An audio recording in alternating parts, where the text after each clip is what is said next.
Kalian tahu, ada cerita yang sangat luar biasa di belakang aku mendapatkan hadiah umrah dari Ustaz Adi Hidayat. Pilih 30 juta atau umrah. Ceritanya berkaitan dengan betapa indahnya takdir Allah. Ya, kalau kita flashback, aku pernah sakit di Indonesia, sakit parah, dan aku pulang ke Mesir dan diobati di sana selama 5 bulan. Ujung-ujungnya ya udah, aku akan balik lagi ke Indonesia untuk melanjutkan S2 saya. Di waktu saya balik dari sana, di transit tempatnya, saya memikirkan, ya kira-kira yang saya lakukan itu benar gak ya? Yang saya kembali dan melanjutkan itu benar gak ya?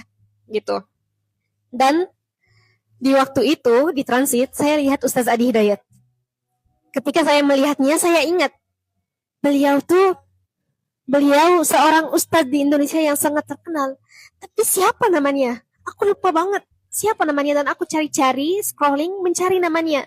Waktu itu saya nggak ingat nama beliau, tapi ya udah gitu. Insya Allah nanti saya cari, saya akan menemukan. Terus di pesawat saya melihat beliau tawaduk banget. Beliau duduk di antara semua orang, nggak nggak ada rasa sombong. Masya Allah, tawaduk banget. Sudah selesai ceritanya, saya pergi dan sudah melupakan kejadian itu. Datanglah waktu sebelum Ramadan. Jadi aku lihat temanku posting di story-nya tentang kajian Ustadz Adi Hidayat. Langsung aku nanya, ini di mana tempatnya, aku pengen ikut gitu. Ya udah, gaskan gitu. Dan di waktu itu aku pengen menyebar kebaikan dengan aku mengajak orang-orang lain juga ikut kajian itu. Aku bilang sama teman-teman kos, ada salah satu kakak yang pengen ketemu sama aku. Ya udah, ayo kak, kita ikut kajian seperti itu.